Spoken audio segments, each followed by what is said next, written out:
Nii, tere! Täna ma tahan teile natukene pikemalt rääkida enda koostatud kaksikhingekaartidest. Miks ma need koostasin ja kuidas need mind on aidanud ja kuidas need sind võivad aidata, kui sa oled kaksik leegiteekonnal. Kes teab, millest jutt on, siis selle teekonna alguses on hästi palju kõhklusi, kahklusi, sundmõtteid, hingepime öö ja kõik sinna juurde kuuluv, egosurm ja nii edasi.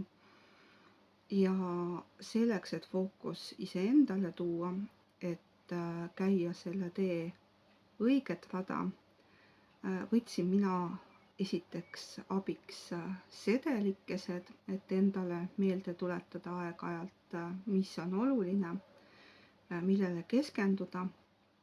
Ja ühel hetkel said siis nendest sedelikestest need kaardid. Kui teekonna alguses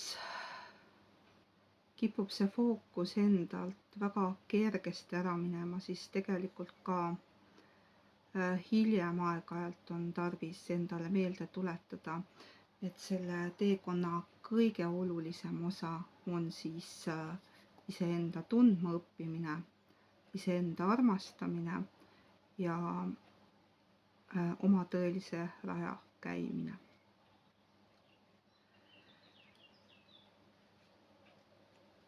Ma lasin neid kaarte täpselt 50 pakki teha tookord ja praeguseks on veel mõned alles, aga mitte väga palju. Ja selle tagamõte oli siis selline, et kuna ma olin saamas kohe 50, siis see 50 oli minu jaoks olulise tähendusega. Ja ma mõtlesin, et see on kaardipakk, mida ma siis poodidesse müügile ei lase, et seda saavad ainult tõesti need, kelleni see peab jõudma. Ja müün seda üsna sümboolse hinnaga 11.11, mis tähendab siis nii-öelda oma tee algust, tegutsemist iseenese suunas. Ja võtan siis meile kõigile, kes siin teekonnal oleme, täna hommikul siis ühe kaardi. Mina tavaliselt võtan siis, kui ma tunnen selleks vajadust, aga seda võib ka näiteks hommikuti võtta, hommikukohvi või tee kõrvale.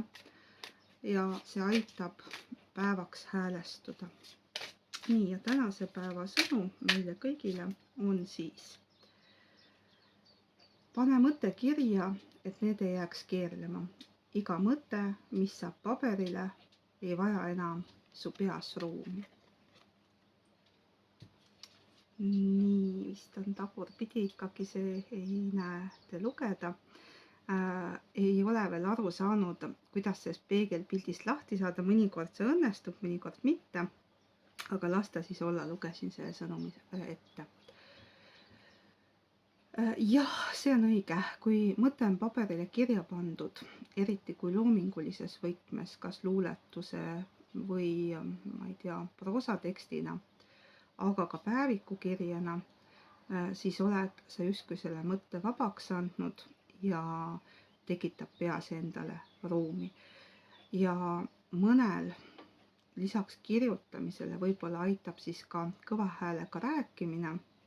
Mina olen avastanud, et kui ma siin teiega vestlen, siis saavad mõtted paremini selgeks.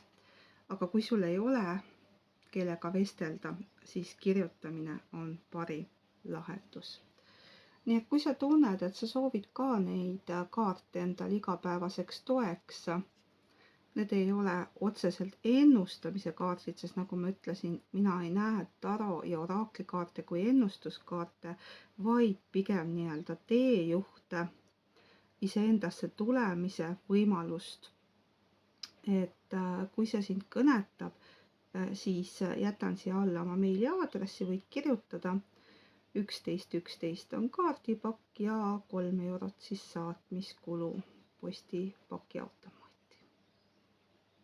Ilusat päeva sulle ja pane oma tänased mõtted kirja.